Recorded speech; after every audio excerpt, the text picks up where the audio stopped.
Good morning, everyone. I'm happy to welcome you at the first session at the Arctic Circle Assembly today, which is dedicated to the 300 years of reindeer herding knowledge. Today on stage we have Knud, reindeer herder from Reindeer, northern Norway, and myself, Marina. I'm one of the authors of the book that we are going to talk about today, and I work at the International Center for Reindeer Husbandry. And I put a few copies of the books on the table so you could have a look at it, get the impression of what the hard copy is. But also, if you scan this QR code, the book is open access, so you can have it in PDF or in EPUB for your own purpose, for your own good.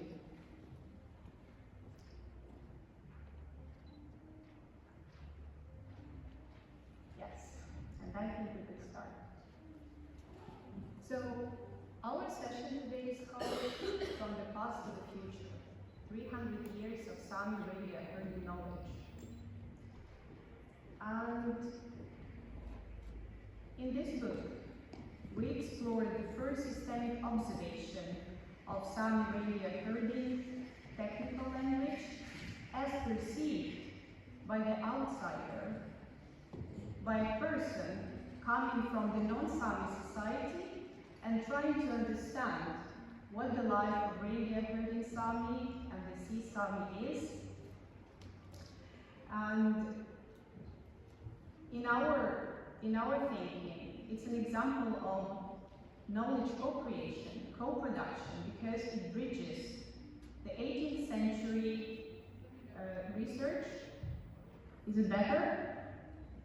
18th century research with modern indigenous knowledge and indigenous research.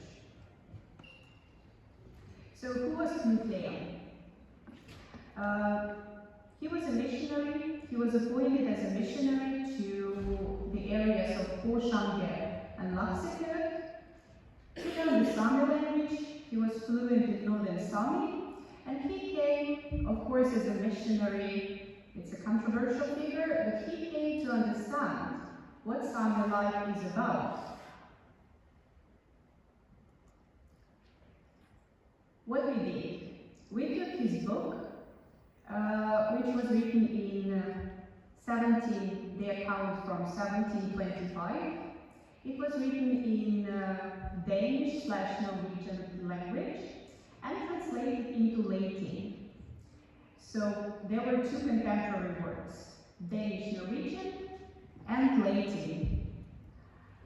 The problem with the book was that it was written in Gothic script. I wonder how many of you can read Gothic script nowadays? Not so many. But our idea was to go through the text of the book, the text of the book's translations, and see how much distortion and how many errors were there in this deception, not only in the original text, because there were some, but also in the text of the translations. Because Latin translation, German translation, English and Russian translations, which followed almost immediately after the publication, had so many mistakes, had so many myths about the Sámi and reindeer husbandry that it was just hilarious to read. And then you would ask yourself a question: has any of the translators even thought while writing that? Like, really? No fact-checking, no research. At least Knud Leem tried. So that's the team who was working with the book. The idea of the book came to Dr. So she was leading our team. That's her in the bottom left. Dr. Sámi, who was the inspiration and the driving force behind the book, making us all work. Those who know Sámi knows that he always works. Anders Oskal, World Reindeer Herders and ICR, myself, and Dr. Nelja Zordager, who was very patient to read Gothic texts, transcribe it into modern Norwegian, and also compare it with the Latin translation and find all the faults and inaccuracies that followed the book. So, our second part of our work was to compare the book with its English translation, because the English translation followed very shortly after the original book was published. But the problem was that people who published the English version of the book did not speak Norwegian or Danish or German. They made a translation from Latin, and they also censored it in a way that they made it much shorter. And since English is the lingua franca now, we also try to correct all the disfluencies, errors, and mistakes in the English text. So it was a very hard work. Here you see a list of people, researchers or travelers who were coming to the Sámi areas in northern Norway, Finland, or Sweden, and who were writing about the Sámi. None of them had proper training or background. Very few of them spoke or could understand the Sámi language, and yet they were writing about the Sámi and they were publishing their works, and that's how Europe learned about the Sámi people. Not from the Sámi people themselves, but from the outside researchers, who sometimes would assume lots of myths, or I don't know which word to choose, lots of controversies published in those works. So why we think this book matters now? Because on the one hand, it shows that the Sámi reindeer herding knowledge was not invented 30 years ago, was not invented last year, was not invented 40 years ago when the Arctic Council was founded. No, it is the ancient knowledge system that was already formed and developed in 1725, and which had been in use for many, many centuries before that. Because sometimes when you talk to the researchers, especially in Scandinavian countries, those who work with the Sámi, they say, oh well, the reindeer herding is not that old. Maybe it was invented yesterday or 100 years ago. And then we have this missionary living in Finnmark in 1725, recording exactly the same things that some reindeer herders do today.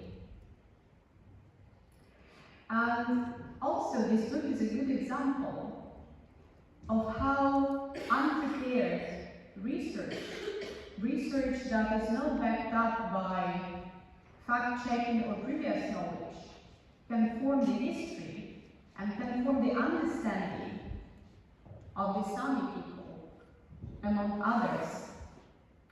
Also in this book, it was very interesting for us to study the language, the Sámi language recorded in the book, because the language changes, the language evolves, and some of the words, as of nowadays, have different meaning compared to what it was in the 18th century. And so today we will talk about the reindeer herding knowledge, terminology, technical language, but also the sustainable Arctic livelihoods that reindeer herders have been practiced for millennia.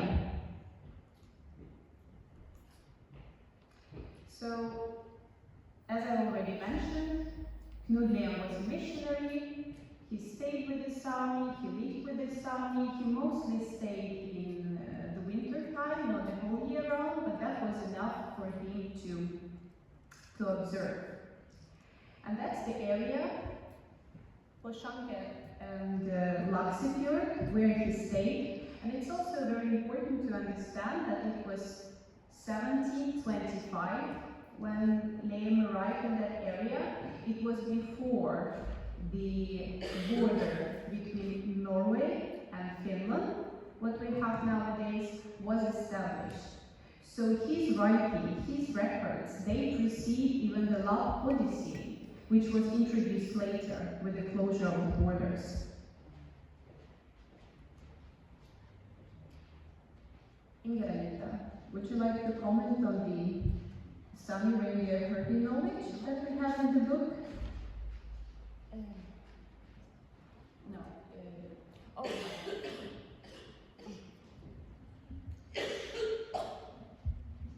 Yes, good morning everybody. Since we are talking about for 300 years ago, then I can tell my name in Sámi, which tell about my ancestors for 300 years ago. My name is Silmamäärä Märkhaastat Märket Virtruple Indigenous. So we have that also in mind, that we are still working with this knowledge and especially I'm a woman. I have also roles in the reindeer herding. So my work is to handle this food and especially the clothing. And if we are going to live in these areas, then we need clothing which is, you cannot freeze in that because it's very cold where we are. And very proud of that. My mother, she was a really good doula, and she teach me also. And I didn't get any kind of education at school. So I had to learn from my mother everything about this, how to make the skin from reindeer. Because reindeer is a really amazing animal. It's not only for the food, but the clothing. The food, I have also learned a lot of, or I grew up with all this work. I had to work. It was not any question about that. I had my mission in the family, what I had to do. So it was to help with the slaughtering, take care of everything from the reindeer. It was, and you can also eat everything from the reindeer. I didn't believe that, but my father, he was telling me that you can even eat the content in the stomach. So reindeer is really amazing. And how the herd is also.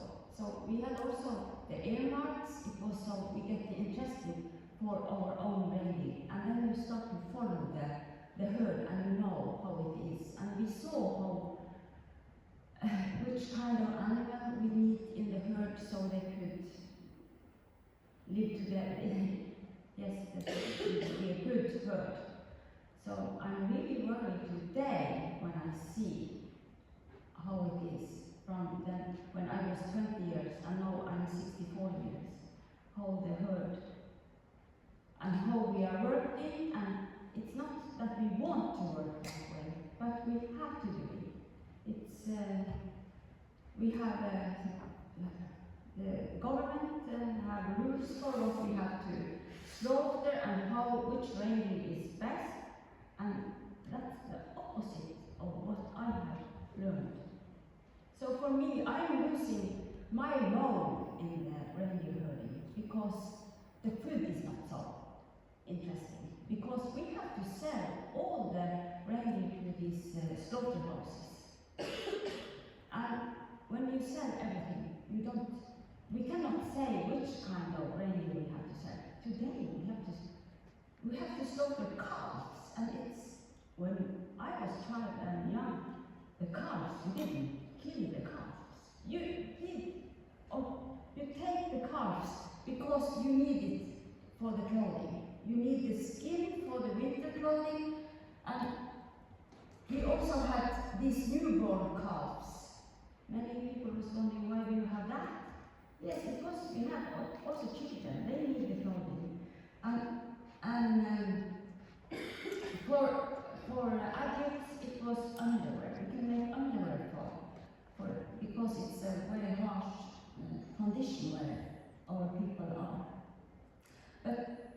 much which has changed because we don't have the skins as we want to have it. And yes, maybe just so it's very much I could talk about this story. And so you heard what Inga just told about the reindeer husbandry, about the techniques and the traditions. And here on this slide, we have the structure, the chart of what Leem described in his book and what we can see today. And as Inga mentioned, lots of the traditions and rituals described in 1725 are still in use today. For example, the practice of castration of reindeer. Because castrated male in the herd is a very vital item to have. It's a vital tool to keep the herd a balanced structure, and it also helps you maintain high social ecological resilience to change, because when you have castrated bulls in the herd is very tame, very calm, and it's also food security. If you don't have anything to eat, you can always slaughter this castrated bull, which follows the herd. Here in the pictures, you can see the traditional Sámi practice of castration, the reindeer, which is not allowed today, which is banned by the government. The traditional castration method was to bite, and I think Inga, you still remember how it was, how there were people. But at some point the government said that the method that worked with the Sámi and the reindeer for millennia, that didn't hurt, that was pretty tolerable, was not really good.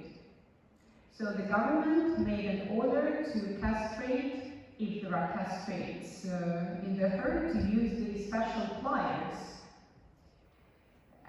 These pliers, in my understanding, they cause much more pain for the reindeer.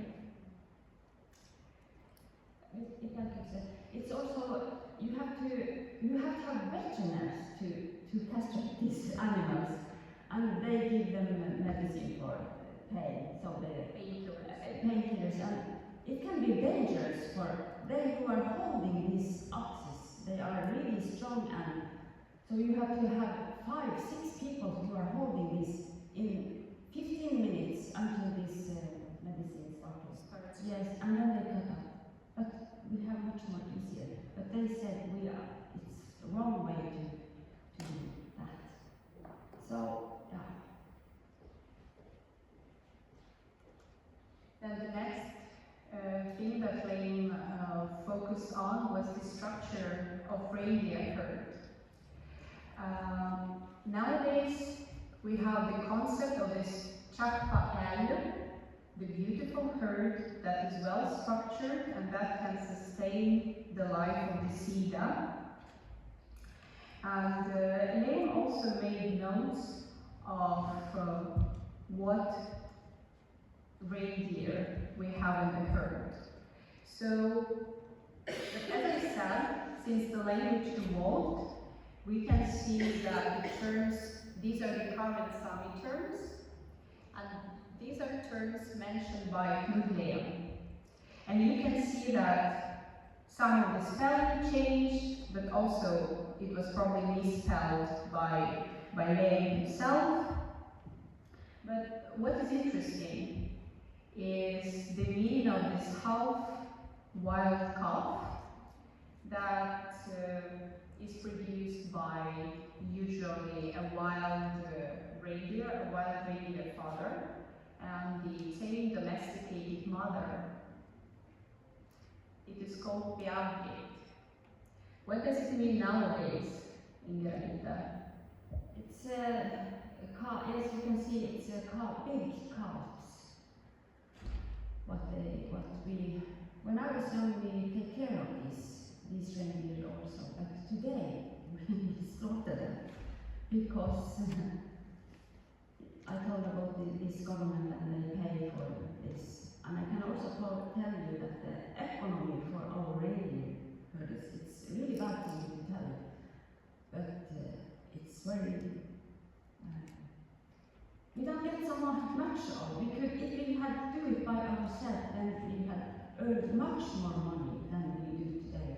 Today, 60% of our economy, some with that go as trash because they don't take care of the blood, the intestines, heart, liver, throw it away, or they say we make food for dogs. But this is not food for dogs. This is our food that we need to have, and we could make from. I have also worked a lot with the food in these 10 years, and served traditional food, and people are, wow, this is really good. We just want to have more of that. Yes, we could do it, but it's not allowed to do. And so now I'm like a mother. When you get older, then you get more and more angry. And so now I want that we have to stop and take care of all of this and not use it as trash. And Rotmo is also this female, barren female. It's also when, in old time when we transported, it was also good to have Romans, not only the bulls and castrates.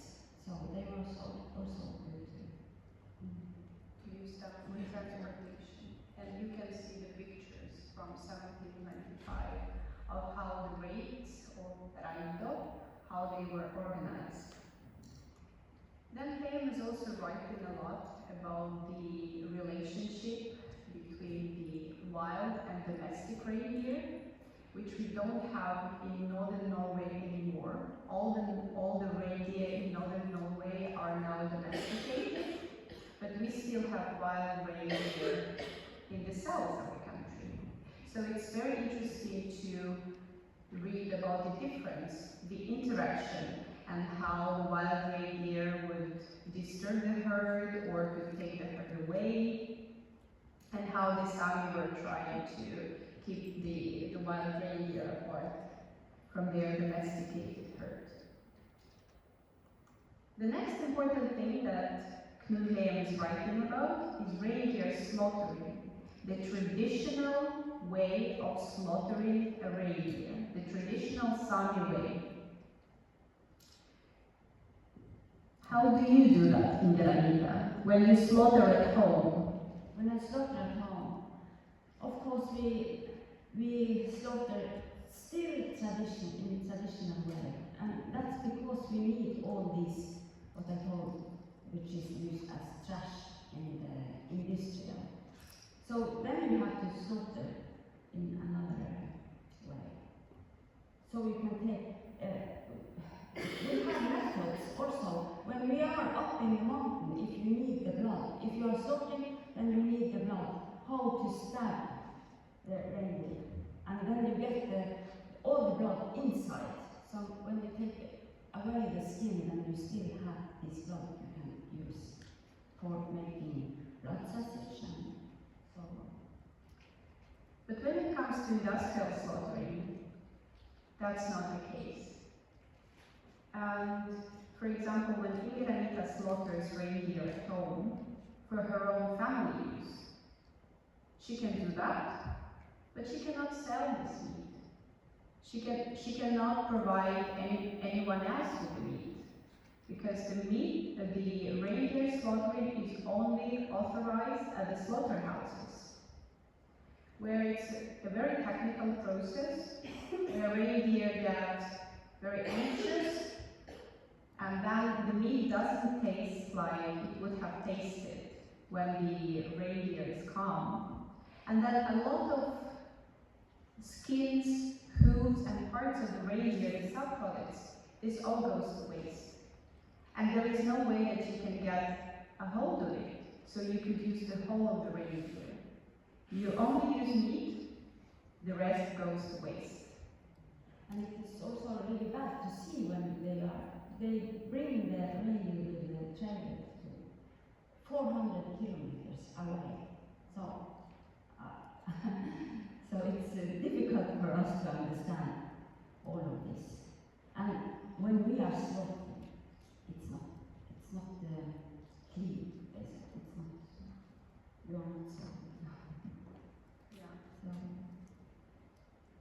And yet the Sámi have been doing and surviving in the harsh Arctic environment for millennia with just the reindeer, and everything was fine until the government came and decided to make their own rules because they think they know better.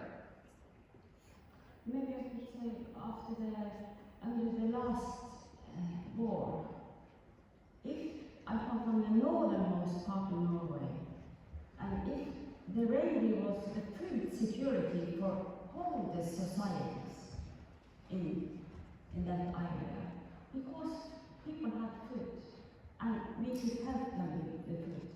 I didn't understand when I was young about this, that he was still building up the herds, and they said we had much more reindeer before the war. And I said, well, yes, and what happened?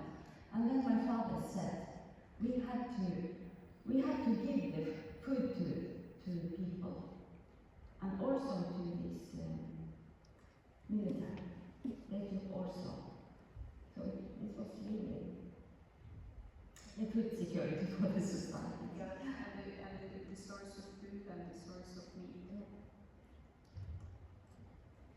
The next interesting practice, which today is almost completely lost in the land of the Sámi, in Sápmi, is milking of reindeer. Leem describes how, in the daily routine, the nomadic Sámi reindeer herders interact very closely with the animals. They have, because they move with the animals, they always have animals close by, and they can milk. They can milk the reindeer. And I think in Norway the last milking of reindeer took place in 1969. After that, stationary dairy farms appeared, and the cow milk became prevalent in the country, and this tradition was lost. Yet, in some other reindeer herded areas, for example in Mongolia, this knowledge is still in use, and that's how the people survive. That's how reindeer herders in Mongolia survive. So they milk reindeer, they make reindeer cheese, reindeer yogurt and cream, and since we saw the description in the book, and we know that grandfathers, grandmothers, grandparents, they were doing that, we are trying to revive this practice in Sápmi now. So last year, while working on the book, we organized a milking workshop for the Sámi youth in Mongolia. So they traveled to Mongolia to learn how to milk the reindeer and potentially do it at home.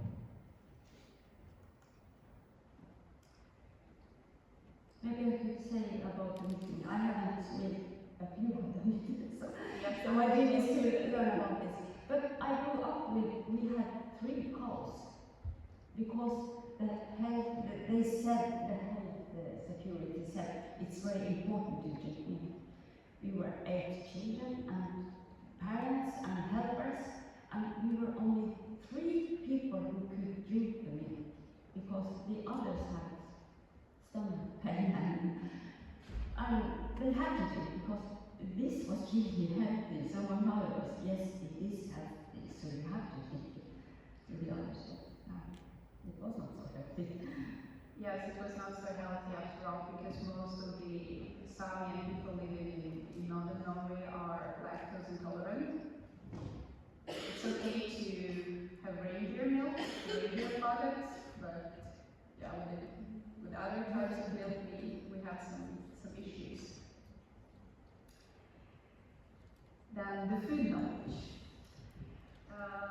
The food knowledge was in the focus of not only Knud Leem, but also the researchers and the travelers after him, before and after him, because the food knowledge and the food system of the Sámi people had been always fascinating for the European travelers.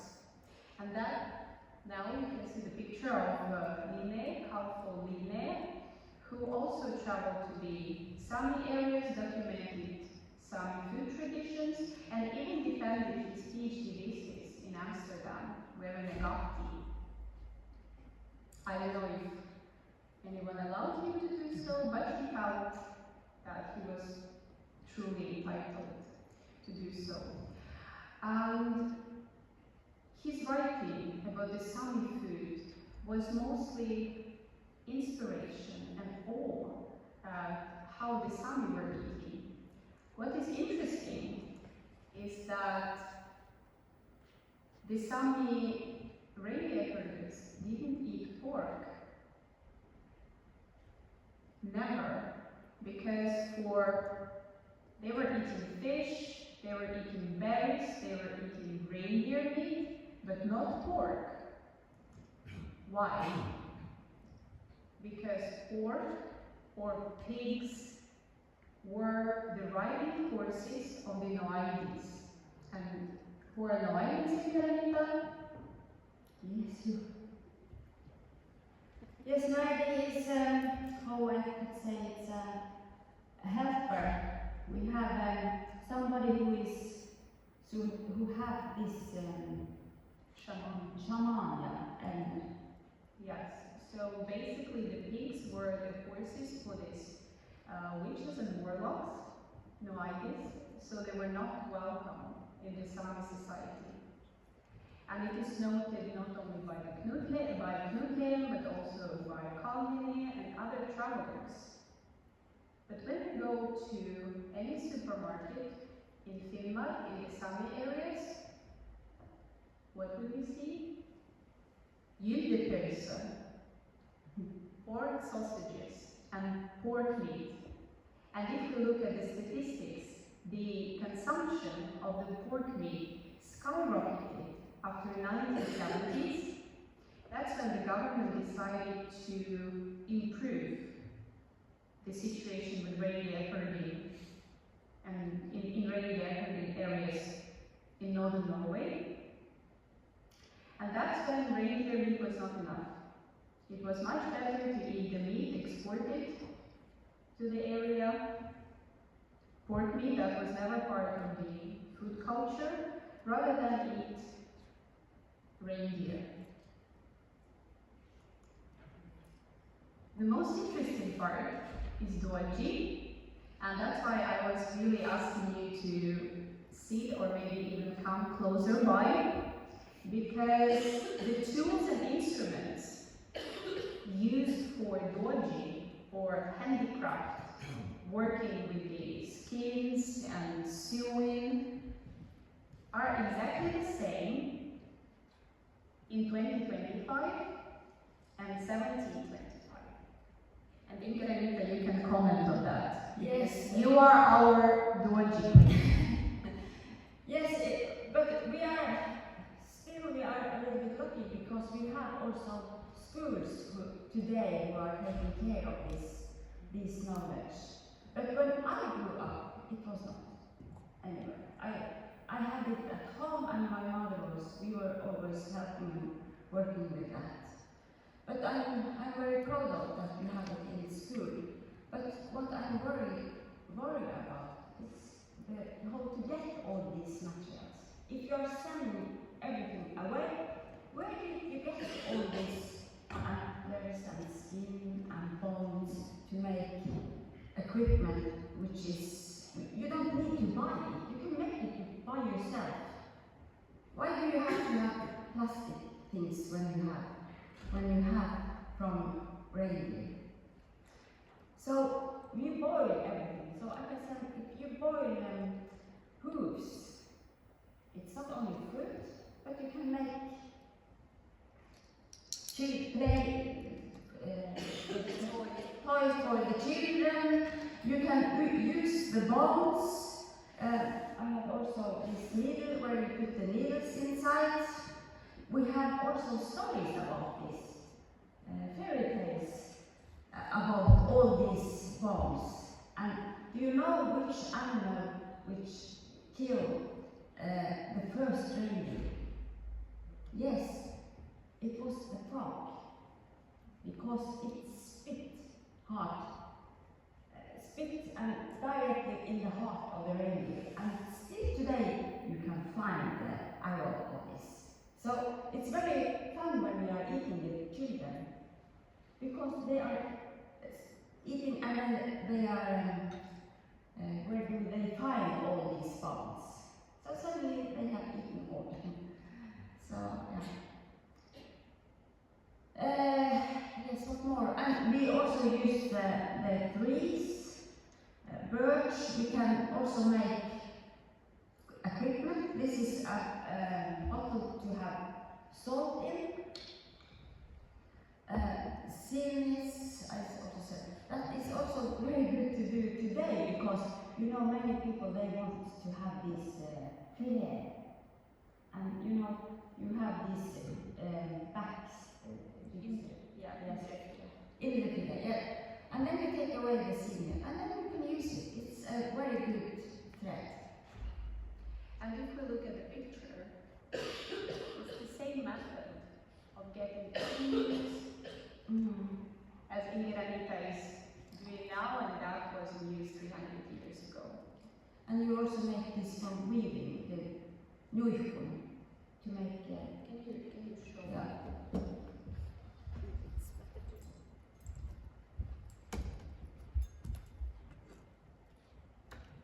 This Nuikun is, we have made it with antlers. And, yeah. And then you need the axes, which have, okay. Then you need the axes in the herd and take care of the antlers for making this. So you cannot make it from calves, or the antlers from calves. You need the really big antlers. Then with the grass, you have also perfume.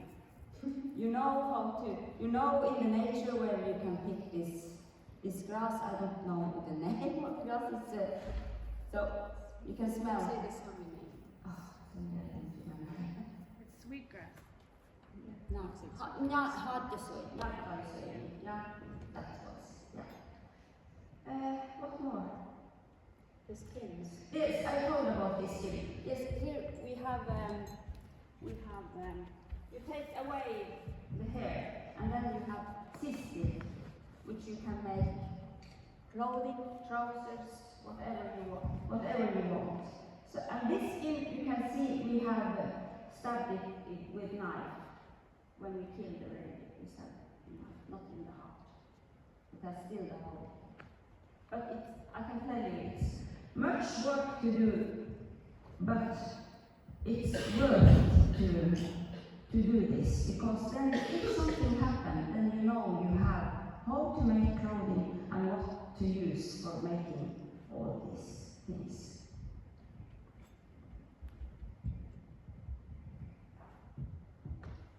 Thank you. And after the session, you have a chance to come closer and to look at all the tools and compare, and also see what's in the book, what's in the publication.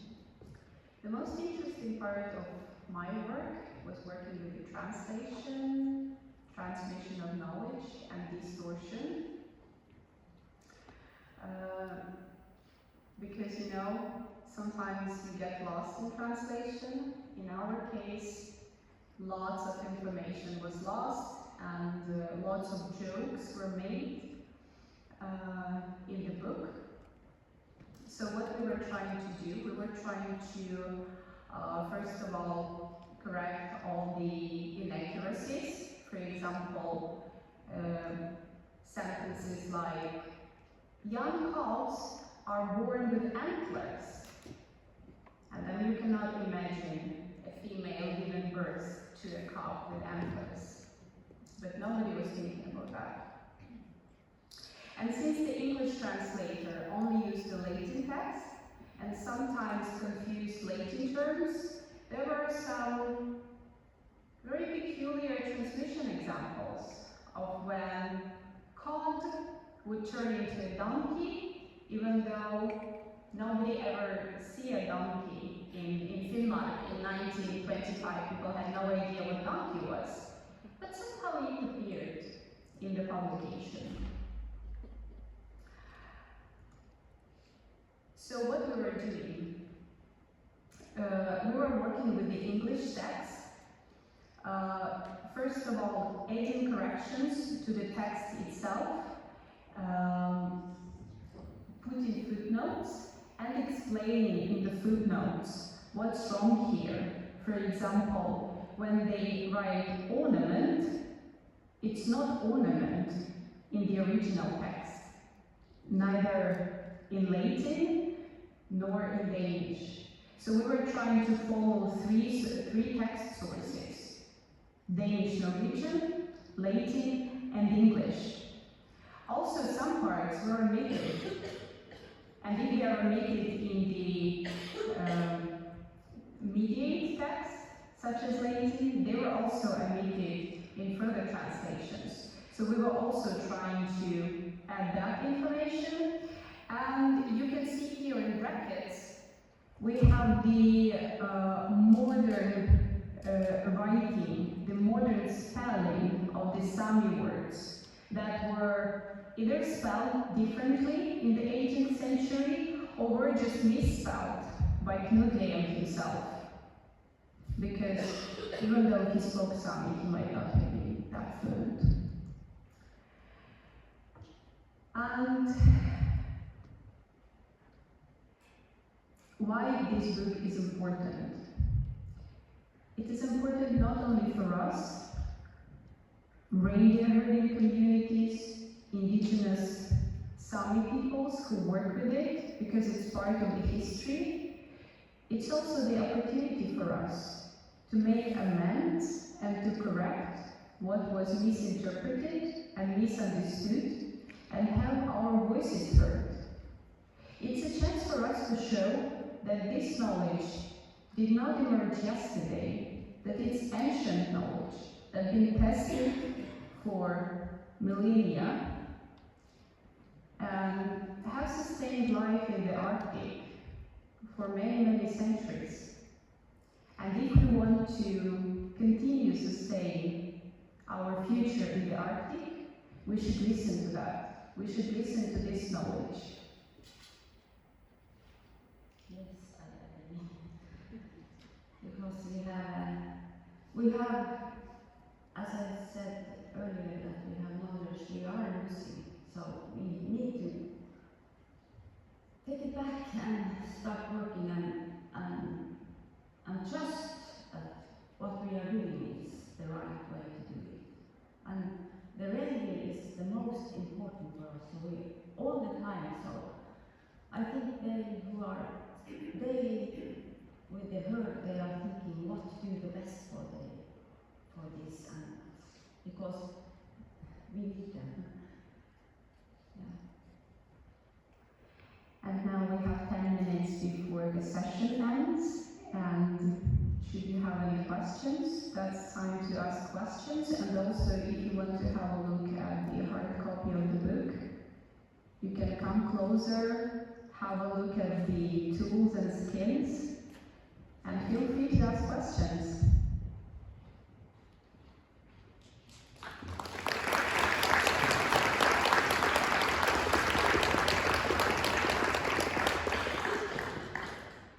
And once again, I remind you that this is the QR code to get the e-copy of the book, because it's open access. So please come up and Yes, you come on. can see all these things we have here and ask. And maybe you have experience, somebody of you have experience.